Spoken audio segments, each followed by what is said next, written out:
रहे बाबा के हम ज्ञान का करते मनन। व्यर्थ कंकड़ छोड़ सदा ही रत्न को करते धारण। बाप ही शिक्षक सतगुरु अपना, तीनों की आज्ञा पर चलना। तन मन धन करके अर्पण, सर्व संबंध उनसे रखना। बाबा समान बनना है तो हमें आज्ञाकारी बनना है। संकल्प वाणी हर कर्म बाबा के इशारे पे करना है। बाबा समान बनना है तो हमें आज्ञाकारी बनना है। बाबा समान।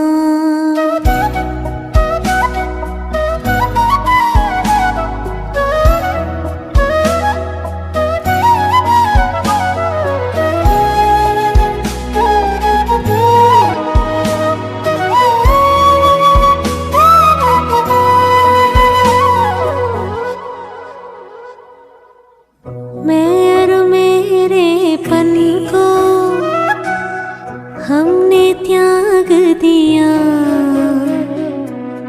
तन मन धन को अमानत हमने मान लिया।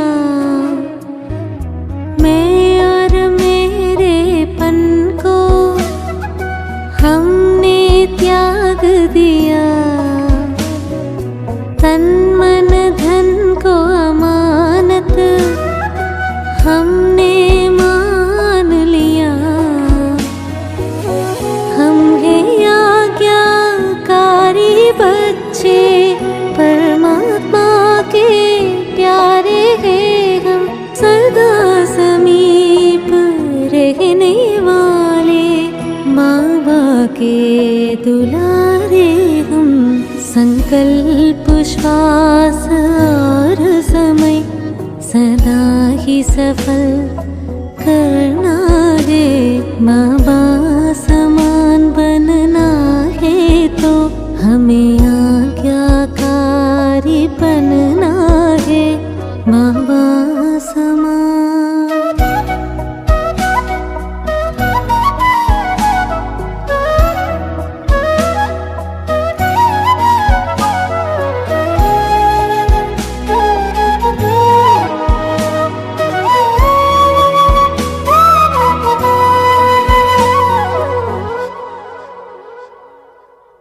गुप्त योगी बनकर अचल अडोल रहे हम। सुख शांति शक्ति का दान सभी को दे हम। गुप्त योगी बनकर अचल अडोल रहे हम। सुख शांति शक्ति का दान सभी को दे हम। शुभ भावना श्रेष्ठ कामना, सर्व शक्तियों का खजाना जमा कर बढ़ाना है। दाता बनकर देना है। मनमत परमत को छोड़कर अब श्रीमत पर ही चलना है। बाबा समान बनना है तो हमें आज्ञाकारी बनना है। संकल्प वाणी हर कर्म बाबा के इशारे पे करना है। बाबा समान बनना है तो हमें आज्ञाकारी बनना है। बाबा समान। ఓం శాంతి. తండ్రి సమానంగా అయ్యే సహజ పురుషార్థము ఆజ్ఞాకారిగా అవ్వండి. ఈరోజు బాప్ దాదా తమ హోలీ హంసల మండలిని చూస్తూ ఉన్నారు. పిల్లలు ప్రతి ఒక్కరూ హోలీ హంసలు. మనసులో సదా జ్ఞానరత్నాలను మననం చేస్తూ ఉంటారు.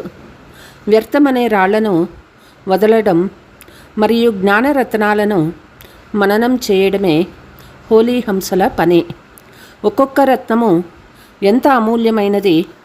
పిల్లలు ప్రతి ఒక్కరూ జ్ఞానరత్నాల గనిగా అయిపోయారు. జ్ఞానరత్నాల ఖజానాతో సదా నిండుగా ఉంటారు. ఈరోజు బాప్ దాదా పిల్లలలో ఒక విషయాన్ని చెక్ చేశారు. అది ఏమిటి? జ్ఞానము లేక యోగము యొక్క సహజ ధారణకు సాధనము బాబా మరియు దాదా యొక్క ఆజ్ఞాకారిగా అయ్యి నడవడం. తండ్రి రూపంలో కూడా ఆజ్ఞాకారి, శిక్షకుని రూపంలో కూడా ఆజ్ఞాకారి, సద్గురు రూపంలో కూడా ఆజ్ఞాకారి అవ్వాలి. 3 రూపాలలో ఆజ్ఞాకారిగా అవ్వడం అంటే సహజ పురుషార్థులుగా అవ్వడం. ఎందుకంటే 3 రూపాల ద్వారా పిల్లలకు ఆజ్ఞ లభించింది. అమృత వేళ నుండి రాత్రి వరకు ప్రతి సమయము ప్రతి కర్తవ్యానికి ఆజ్ఞ లభించి ఉంది. ఆజ్ఞానుసారంగా నడుస్తూ ఉంటే ఏ ప్రకారమైన శ్రమ లేక కష్టము అనుభవం అవ్వదు. ప్రతి సమయం యొక్క మనసా సంకల్పాలు, మాటలు మరియు కర్మలు ఈ 3 ప్రకారాల ఆజ్ఞలు స్పష్టంగా లభించాయి. ఇది చేయాలా వద్దా అని ఆలోచించే అవసరం కూడా లేదు. ఇది కరెక్టా తప్ప అని ఆలోచించే శ్రమ కూడా లేదు. పరమాత్మ ఆజ్ఞ సదా శ్రేష్టంగానే ఉంటుంది. కాబట్టి కుమారులందరూ ఎవరైతే వచ్చారో ఈ సంఘటన చాలా బాగుంది. ప్రతి ఒక్కరూ తండ్రి వారిగా అవుతూనే తండ్రితో ప్రతిజ్ఞలు చేశారు. తండ్రి వారిగా అవుతూనే మొట్టమొదట ఏ ప్రతిజ్ఞ చేశారు? తనువు, మనస్సు, ధనము అన్నీ ఏవైతే ఉన్నాయో కుమారుల వద్ద ధనం ఎక్కువగా ఉండదు. అయినా కూడా ఏదైతే ఉందో అంతా మీదే బాబా అని అన్నారు. ఈ ప్రతిజ్ఞ చేశారు కదా. తనువు కూడా మనస్సు కూడా ధనం కూడా, అంతేకాక అన్ని సంబంధాలు మీతోనే అనే ప్రతిజ్ఞ కూడా పక్కాగా చేశారు. తనువు, మనస్సు, ధనము, సంబంధము అన్నీ మీవే అయినప్పుడు ఇక నాదంటూ ఏముంది? ఇంకా నాది అనేది ఏమైనా ఉందా? మీ వద్ద ఉండేవి ఏమిటి? తనువు, మనస్సు, ధనము, జనము అన్నీ బాబాకు సమర్పణ చేసేశారు. ప్రవృత్తిలో ఉండేవారు చేసేశారా? మధువనం వారు చేసేశారా? పక్కాయే కదా. మనస్సు కూడా బాబాదిగా అయినప్పుడు ఇక నా మనస్సు అనేది లేదు కదా. లేకుంటే మనస్సు నాది అని అంటారా? నాది అని భావించి ఉపయోగించవచ్చా? మనస్సును బాబాకు ఇచ్చేసినప్పుడు ఇది కూడా మీ వద్ద తాకట్టుగా ఉంది. ఇక యుద్ధం ఎందులో చేస్తున్నారు? నా మనస్సు కలతగా ఉంది. నా మనస్సులో వ్యర్థ సంకల్పాలు వస్తూ ఉన్నాయి. నా మనస్సు విచలితం అవుతూ ఉంది. నాది కానే కానప్పుడు, తాకట్టు అయినప్పుడు, తాకట్టు వస్తువుని నాదిగా భావించి ఉపయోగించటం అంటే తాకట్టులో మోసం చేసినట్లే కదా. మాయకు ద్వారాలు నేను మరియు నాది, తనువు కూడా మీది కానప్పుడు దేహాభిమానం నేను అనేది ఎక్కడి నుంచి వచ్చింది?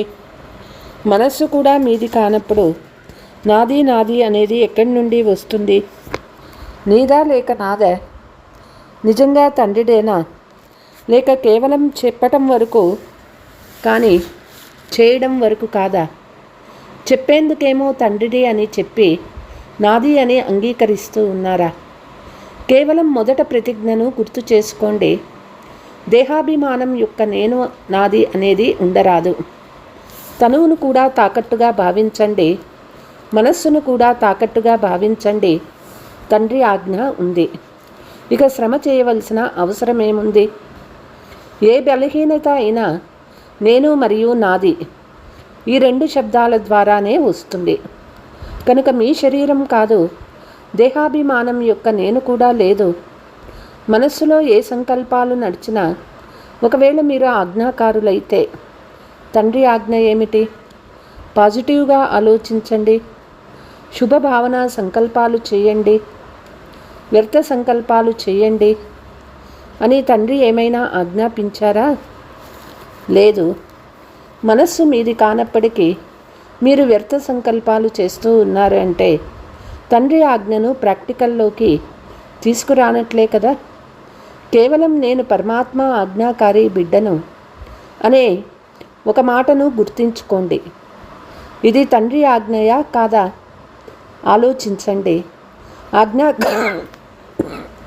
ఆజ్ఞాకారి పిల్లలు తండ్రికి స్వతహాగానే గుర్తుంటారు, స్వతహాగానే ప్రియంగా ఉంటారు, స్వతహాగానే తండ్రికి సమీపంగా ఉంటారు. కనుక నేను తండ్రికి సమీపంగా, తండ్రికి ఆజ్ఞాకారిగా ఉన్నానా అని చెక్ చేసుకోండి. అమృతవేళ నేను ఎవరు అనే ఒక మాటనైతే గుర్తు చేసుకోగలరు కదా.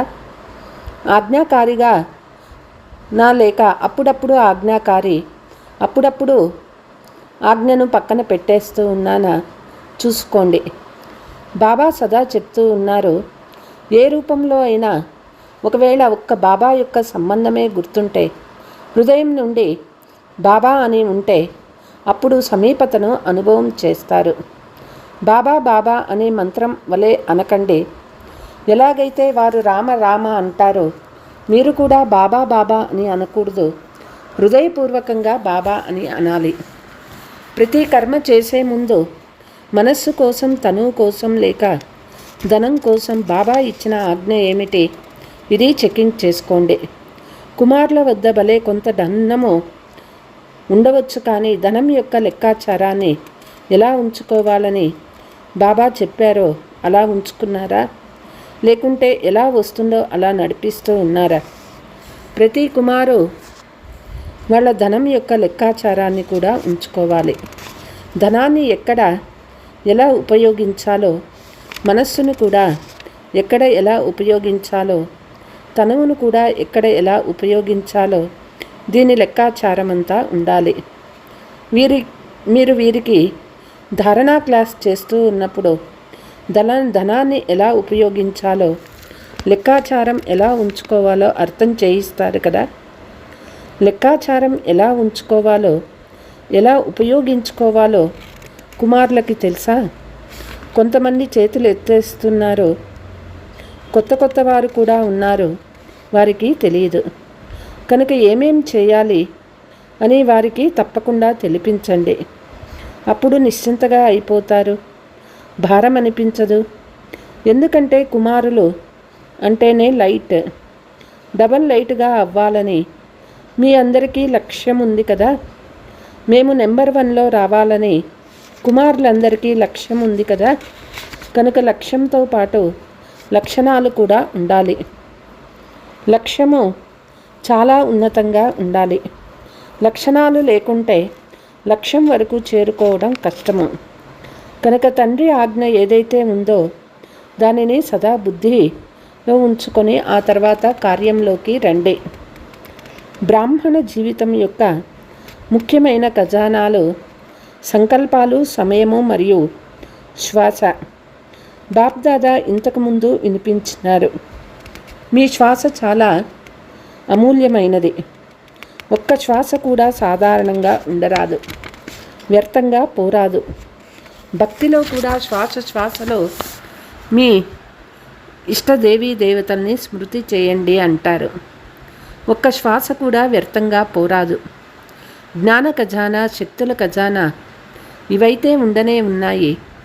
కానీ సంకల్పము, సమయము, శ్వాస ఈ 3 ఖజానాలు ఆజ్ఞానుసారంగా సఫలమవుతూ ఉన్నాయా? వ్యర్థంగా పోవడం లేదు కదా. ఎందుకంటే వ్యర్థంగా పోతే జమ అవ్వదు. జమా ఖాతాను సంగమయుగంలోనే జమ చేసుకోవాలి. సత్య త్రేతాయుగాలలో శ్రేష్ఠ పదవిని ప్రాప్తి చేసుకోవాలన్నా, ద్వాపర కలియుగాలలో పూజ్య పదవి ప్రాప్తి చేసుకోవాలి అన్నా రెంటికి ఈ సంగమయుగంలోనే జమ చేసుకోవాలి. ఈ లెక్కతో సంగమయుగంలోని జీవితం యొక్క ఈ చిన్న జన్మ యొక్క సంకల్పాలు, సమయము, శ్వాస ఎంత అమూల్యమైందో ఆలోచించండి. ఇందులో నిర్లక్ష్యంగా అవ్వకండి. ఎలా తోస్తే అలా రోజును గడిపేయడం కాదు. రోజులు గడిచిపోలేదు, కానీ ఒక్క రోజులో చాలా చాలా పోగొట్టుకున్నారు. ఎప్పుడైనా వ్యర్థ సంకల్పాలు చేసినా, వ్యర్థంగా సమయం పోయినా 5 నిమిషాలే కదా పోయింది అని అనుకోకండి. రక్షించుకోండి. సమయానుసారంగా ప్రకృతి తన కార్యంలో ఎంత తీవ్రంగా ఉందో గమనించండి. ఏదో ఒక ఆట చూపిస్తూ ఉంటుంది, ఎక్కడో ఒక చోట తన ఆట చూపిస్తూ ఉంటుంది. కానీ ప్రకృతి పతులై బ్రాహ్మణ పిల్లల ఆట ఒక్కటే, ఎగిరే కళ యొక్క ఆట. ప్రకృతి అయితే తన ఆట చూపిస్తుంది, కానీ బ్రాహ్మణులు తమ ఎగిరే కళ యొక్క ఆటను చూపిస్తూ ఉన్నారా?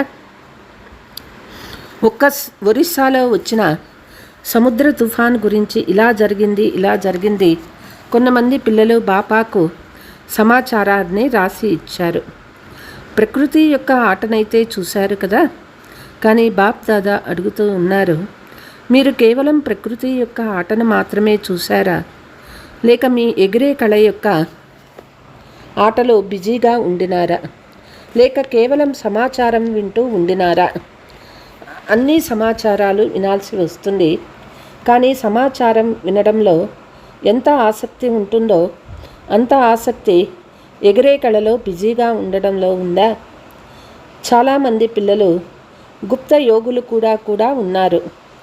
ఇలాంటి గుప్త యోగి పిల్లలకు బాప్దాదా సహాయం కూడా చాలా లభించింది. అలాంటి పిల్లలు స్వయం కూడా అచలంగా సాక్షిగా ఉండినారు. అంతేకాక వాయుమండలానికి కూడా సమయానికి తమ సహయోగాన్ని ఇచ్చారు. ఎలాగైతే గవర్నమెంట్ కానీ చుట్టుపక్కల ఉన్నవారు కానీ స్థూలమైన సహయోగం ఇచ్చేందుకు తయారైపోతారో, బ్రాహ్మణ ఆత్మలు కూడా తన సహయోగంగా శక్తిని, శాంతిని, సుఖాన్ని ఇచ్చే ఈశ్వరీయ శ్రేష్ఠ కార్యాన్ని చేశారా?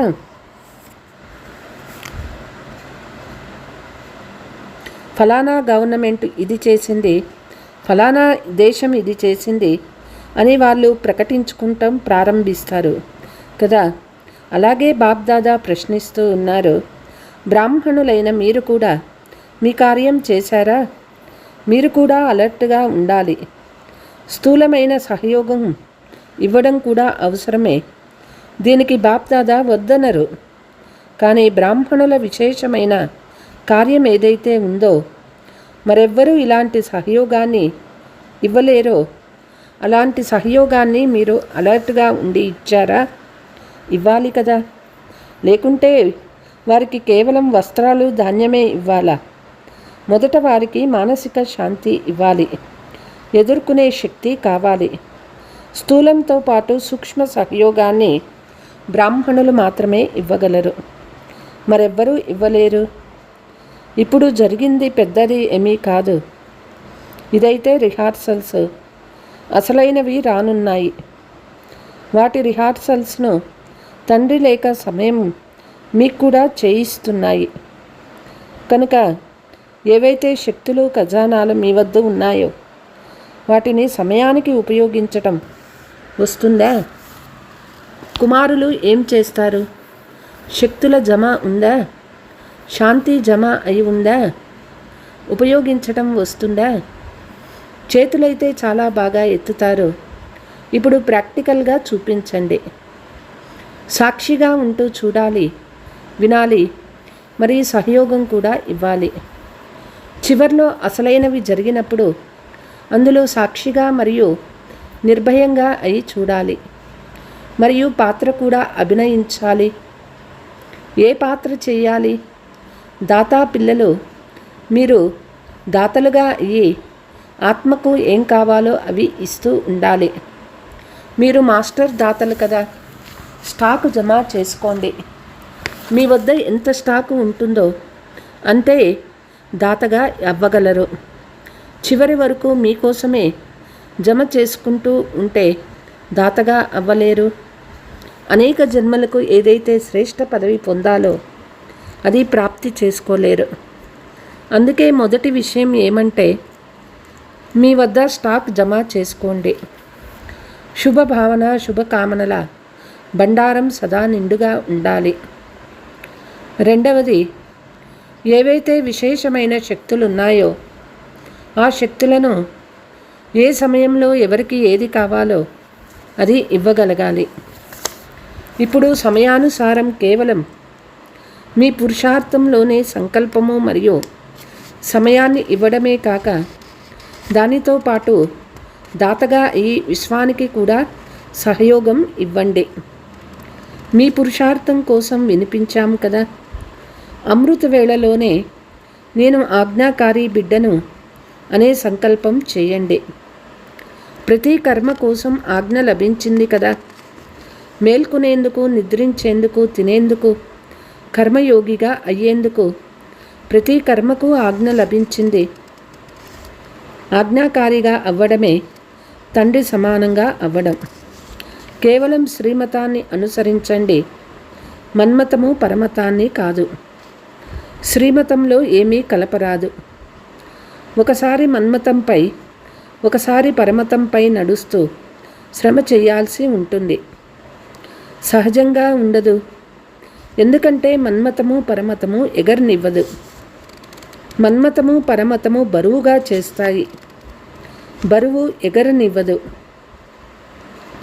శ్రీమతము డబల్ లైట్గా చేస్తుంది. శ్రీమతాన్ని అనుసరించడం అంటే సహజంగా తండ్రి సమానంగా అవ్వడం. శ్రీమతంపై నడిచే వారిని ఏ పరిస్థితి కూడా కిందకి తీసుకురాలేదు. మరి శ్రీమతాన్ని అనుసరించటం వస్తుందా? మంచిది. కుమారులు ఇప్పుడేం చేస్తారు? నియంత్రణ లభించింది, ప్రత్యేకమైన ఆతిథ్యం లభించింది. చూడండి ఎంత ప్రియమైన వారిగా అయిపోయారు. మరి ఇక ముందు ఏం చేస్తారు? దీనికి బదులు ఇస్తారా, లేక అక్కడికి వెళ్తే అక్కడి వారిలా, ఇక్కడికి వస్తే ఇక్కడి వారిలాగా అవుతారా? అలాగైతే లేరు కదా. ఇక్కడైతే చాలా మజాలో ఉన్నారు, మాయా యుద్ధం నుండి రక్షింపబడి ఉన్నారు. ఇక్కడ మధువనంలో కూడా మాయ వచ్చింది అనేవారు ఎవరైనా ఉన్నారా? మధువనంలో కూడా శ్రమ చేయాల్సి వచ్చిందని అనేవారు ఎవరైనా ఉన్నారా? సురక్షితంగా ఉన్నారు, బాగున్నారు. బాప్ దాదా కూడా సంతోషిస్తూ ఉన్నారు. యువకుల గ్రూపుపై గవర్నమెంట్ వారి అటెన్షన్ వెళ్ళే సమయం కూడా వస్తుంది. కానీ ఎప్పుడైతే మీరు విఘ్న వినాశకులుగా అవుతారో అప్పుడే వెళ్తుంది. విఘ్న వినాశకుడు అనేది ఎవరి పేరు? మీరే కదా.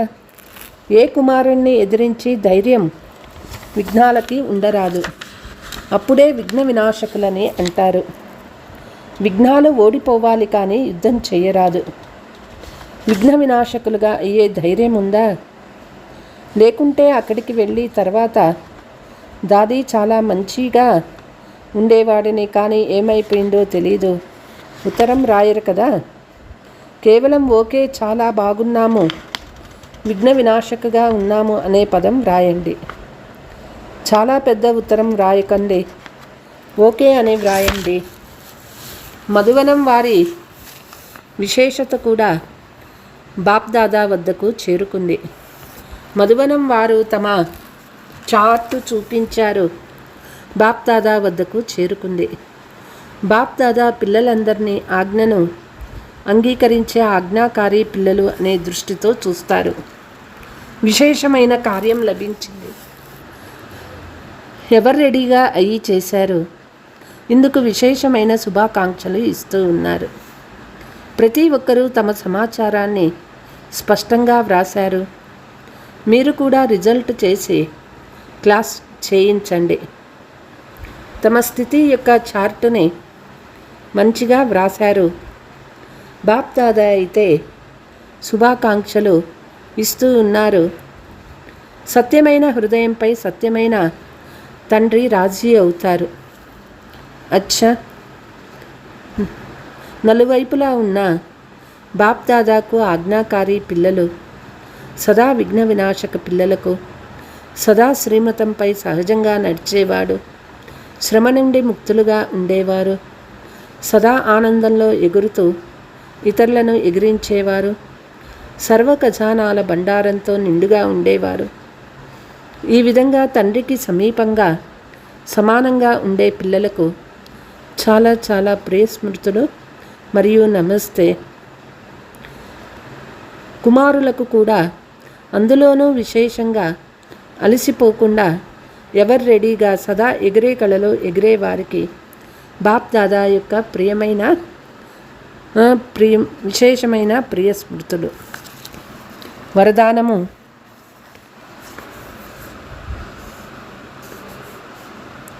సదా ఆత్మీక స్థితిలో ఉంటూ ఇతరులలో కూడా ఆత్మను చూసే ఆత్మీక గులాబీ భవ. ఆత్మీక గులాబీ అంటే వారి సదల ఆత్మీక సుగంధం ఉంటుంది. ఆత్మీక సుగంధం కలవారు ఎక్కడ చూసినా ఎవరిని చూసినా ఆత్మనే చూస్తారు, శరీరాన్ని చూడరు. కనుక స్వయం కూడా ఆత్మీక స్థితిలో ఉండండి, ఇతరులలో కూడా ఆత్మని చూడండి. తండ్రి ఎలాగైతే ఉన్నతోన్నతమైన వారో వారి తోట కూడా ఉన్నతోన్నతమైనది. ఈ తోటకు ఆత్మీక గులాబీలైన మీరే విశేషమైన అలంకారము. మీ ఆత్మీక సుగంధము అనేక ఆత్మల కళ్యాణం చేస్తుంది.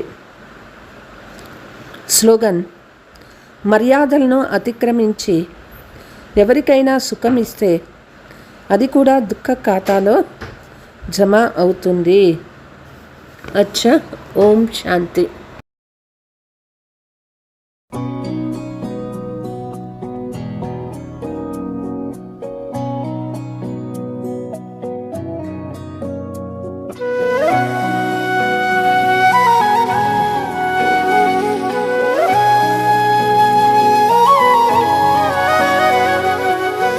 హోలీ హంసలమే మనం జ్ఞానమననమే చేసే వ్యర్థరూపీ రాళ్ళని వదిలి జ్ఞానరత్నాల ధారణ చేసే తండ్రి శిక్షకుడు సద్గురు ఆజ్ఞలనే పాలన చేయుటే మన కర్తవ్యమే. సంబంధాలన్నీ బాబాతోనే తనువు మనసు అర్పితమే. ఆజ్ఞాకారులై సదా మనమే అవ్వాలి బాబా సమానమే. మనసా వాచా కర్మణలో నిరంతరం సమర్థమే.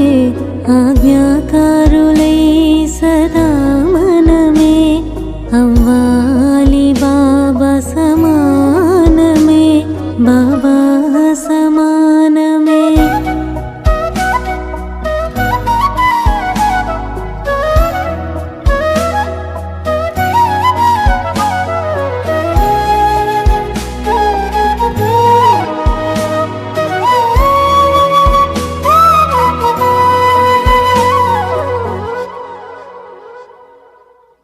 నేను నాదను భానమునే త్యాగమే చేయగా తనువు మనసు ధనములనే బాబాకే అర్పించగా. నేను నాదను భానమునే త్యాగమే చేయగా తనువు మనసు ధనములనే బాబాకే అర్పించగా. ఆజ్ఞాకారి పిల్లలమే మనం శివ పరమాత్మునికే అతి ప్రియము. మదే పలికే బాబా అంటూ బాబాకే సమీపము. ప్రతి క్షణం ప్రతి శ్వాస ప్రతి సంకల్పము సఫలం చేసే ఆజ్ఞాకారులై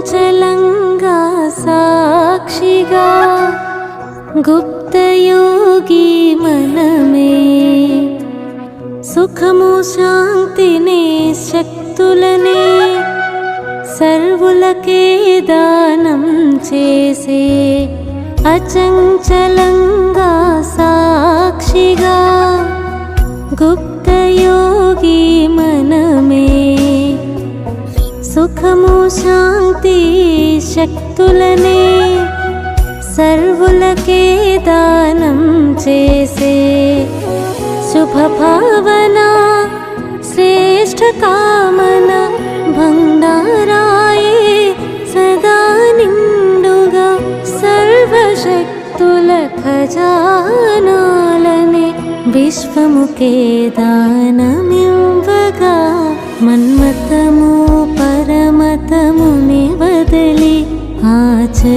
ఆచరించాలి శ్రీమతమే ఆజ్ఞా